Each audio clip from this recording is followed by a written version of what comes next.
a different video, something I don't talk about a lot, and it's something I definitely believe in, and I know it affects people's lives. And I want to, let people know that I'm by no means an expert on the SSP thing. My contacts have not been like that, but this part of the scenario concerning that I believe to be real, and it's something I learned a long time ago that involved my earlier contacts. It factors in with those. So that part of what I'm saying will not be able to be changed. I believe it. I believe it's real, but I'm not an expert on that whole SSP thing, and there's so many people that can take it so much deeper than what I will hear and what I know, because I've not had those experiences. But however, this part of it I know is true. So I just kind of want to reach out to those people and stay objective and try to build even a bigger body of knowledge. That's kind of what I'm looking for. It's to bring these communities together, the positive contacts along with the SSP people. We all need to be working together because there's layers and levels of this that reveals the whole truth. It's like a tapestry. So that's what we're going for here, and that's about all I can say.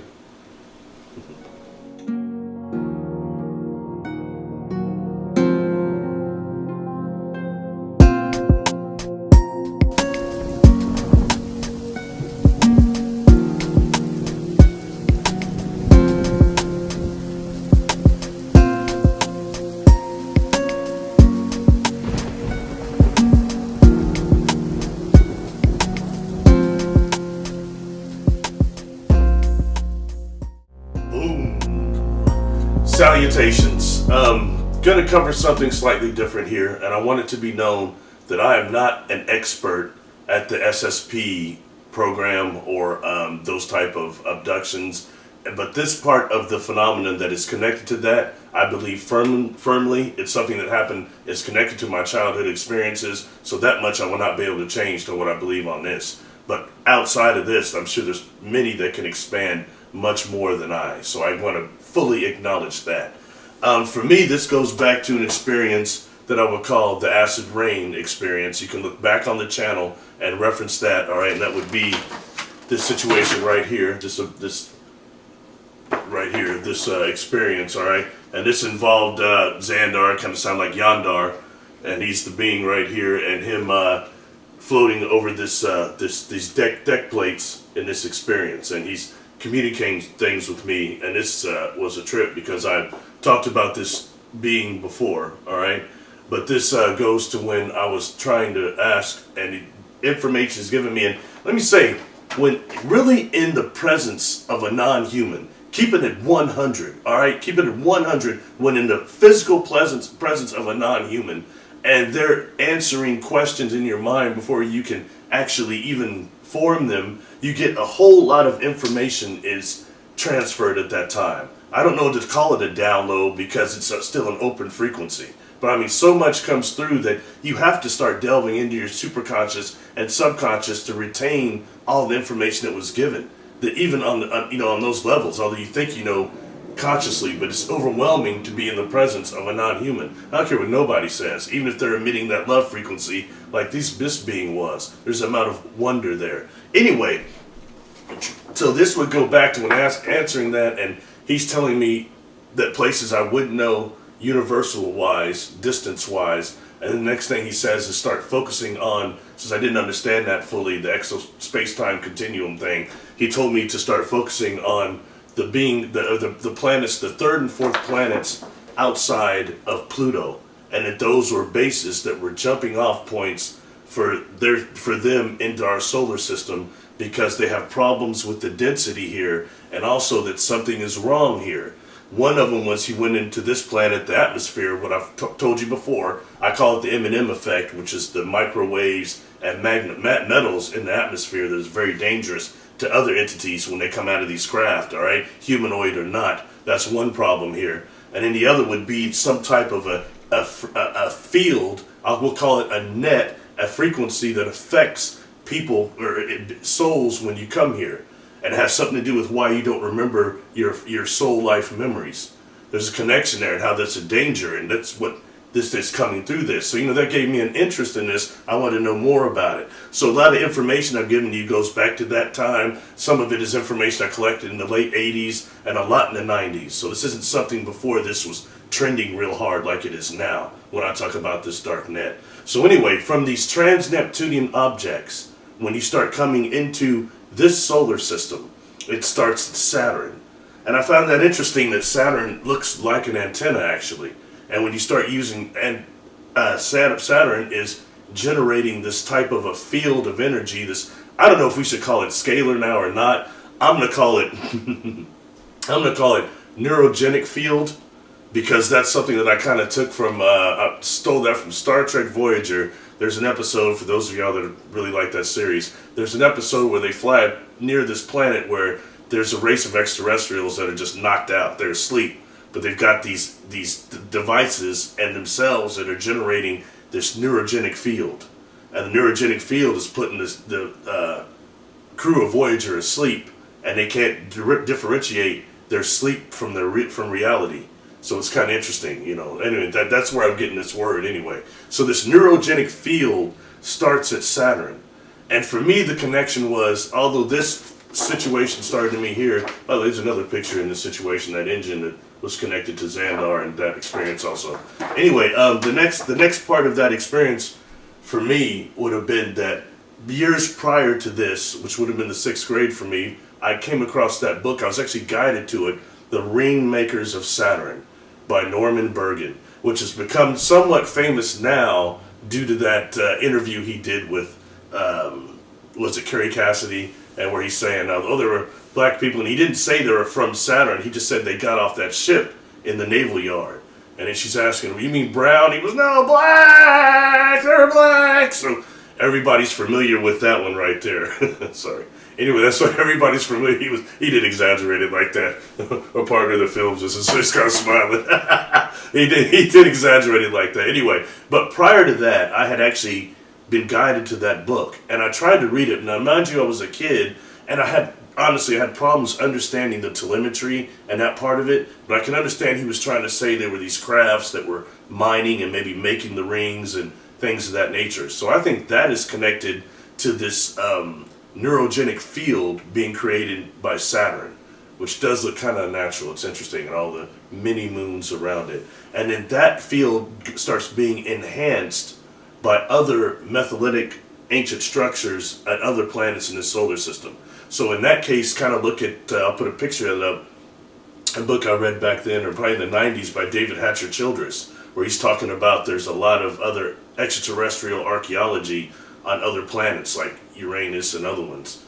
So that would go all the way, take us also to not just Venus, but to Cydonia. There's also generating this field of energy to the dark side of the moon. I've done a video over that, all right, and there's things that are called the shard back there, as Richard Hoagland called it, the shard and the palace. I talked about that on that video on this channel, the dark side of the moon. That's another one on here. You can look that up, one of the earlier videos done. Anyway, and I'll correlate that to you to something I had heard, read in one of the books I got off my brother. I think it was Bhagwan Sri Rajneesh, or Raj, I think, who's conveniently somehow just turned into Osho years later. I don't understand that, but whatever. Maybe it's like Doctor Who, it's a regeneration, Anyway, it was, I believe it was him that was talking about, and somebody else saying that the moon, there was, we actually incarnate through the dark side of the moon through something similar to a soul catcher, and that we also visit the moon during our dream cycles. So that is something just always I've kind of correlated with that, and that this is actually something that we go through when we're incarnating here, and it wipes our soul life memories, which is a part of the incarnation process and also the death process. So once we get here, and that's part of the issue, but then this field of energy is also activated by ancient structures here on Earth. A lot of the ancient sites here are also activating and generating this. All of it. So this is what this solar system, this neurogenic field that I'm talking about, that wipes our soul memories and keeps people suppressed. And for natural psychics, I think this goes a step forward. For natural psychics and natural mediums, we start getting immediately when we're incarnated here, we start getting brain entrainment and auto-suggestion of negative encounters. Okay, that happens a lot, and that affects how we actually can receive things through the divine field, through our brain, through those microtubules of the brain that I did another video on, that respond to the conscious waves of the universe, which are normally spiral. Anyway, that's going all in another video with the Makos and all that. But that's important in terms of how some of these beings can be accessing those Makos, the Akashic records. They don't even exist anymore to actually communicate with us. Even if they may no longer be in existence, they still exist within the Mako, the quantum hologram, and that whole deal. So that's important. So if we're entrenched with negative encounters and negativity, and that's all we read about, all we see, reptilians, this and that, it's very easy for that, with the power of our brain waves, of our will, to turn something that might be a positive encounter into something negative. We are that strong, okay? Taking that a step forward, you've got this satanic connection to this frequency also. Oh, and let me go back, okay? Because something I want to say when getting here to Earth, okay? And something that is enhancing this frequency here on Earth, that's entrenching us, is something they call the nanosatellites and the nanosatellite grid. I believe that is also enhancing this frequency of this neurogenic field. So that's something to look up for yourself, the nanosatellite grid. I did a video of that on Patreon. Anyway, this energy, this field also, when you start also dealing with the satanic ties, I've noticed a few people I know that I think are credible SSP people have talked about relatives that had a satanic connection or practices and went that far, and that just keeps coming up again and again. I believe between this field of energy that's inundating contactees, it creates this negative abduction, and also even things like stigmatas, using particle synthesis, so that makes things real, physically, okay? And that's a big deal. People waking up with marks or getting hijacked or whatever other things they're doing that opens up this frequency to a multitude of these negative entities to assault people of humanity with gifts. That's a great way to keep this place suppressed, because some of these people I've talked to that are, very much, I think, credible and into the SSP and know a lot more about it than me. I mean, they've told me some horrible stories. I'm dealing with a client right now that's involved with it, and it's some of the stuff that they've been through is just horrific. So that's real serious, and I care. So I think this is something that is happening. Anyway, so this field of energy, I'm going to go back to that. Once we actually are here on Earth, we get exposed to it, bombarded by it, and then when we actually we die, we hit this field again. And I think that is connected to this, what everybody wants to talk about right now, the false light and the fake light and all that, okay? There's, and I'm not going to go deep into that. I've talked videos about that, discernment with light at the death process and what that is. But however, this field of energy, when we hit this, if you're not protected, if you're unknowing about it, it wipes your soul life memories and causes you to reincarnate here. It helps you get caught in that reincarnation cycle here, not knowing how many times you've been here or not, reincarnating with not even fragmented life, past life experiences and memories, soul life memories. That's what this thing does. And for those of you that are really hip, that have read Carlos Castaneda and really checked that out, all of it, and the chick that the women are saying all that, I believe it's definitely, the eagle's gift. He talks, back to Carlos Castaneda, and Don Juan talked about the eagle, and that the eagle actually is part of the death. The universe is in the shape of an eagle, but the death process, you go into the beak, the soul goes into the beak of the eagle, and that's what actually devours the soul life memories, or the life memories from that incarnation.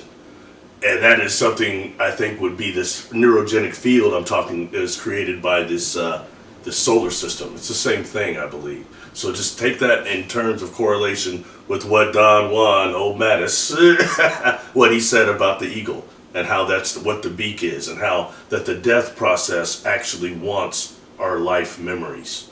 That's very true, and I think that has a lot to do with why we incarnate here, devoid of soul life memories. And once again, this is taking us back when the brain entrainment that this neurogenic field creates, it is done, in a way that is very, very deep. We're talking about theta consciousness, things that are very deep, and those that know hypnosis, and it's not much unlike how when a lot of these beings that are giving these negative encounters tell the abductee at the end, you're not going to remember any of this, and puts that implants that subconscious idea. It's a very powerful auto-suggestion. It's not BS, all right? And that is a very enough. Christianity will show you that. You've got a lot of people that are just Christians because they're doing it just in case it's true, and you don't do that, you might be in a pit of acid shoveling sulfur for eternity with a pig with a fork sticking you in the ass forever.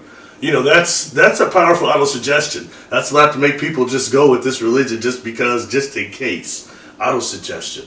So anyway, taking this back to that, but this is serious. I think it's a way of keeping us becoming openly part of the galactic trade with the beings that are a little higher, the different universes like I'm dealing with, others are dealing with. And in no way do I want the people that have been through the trauma of this, we're talking about trauma, being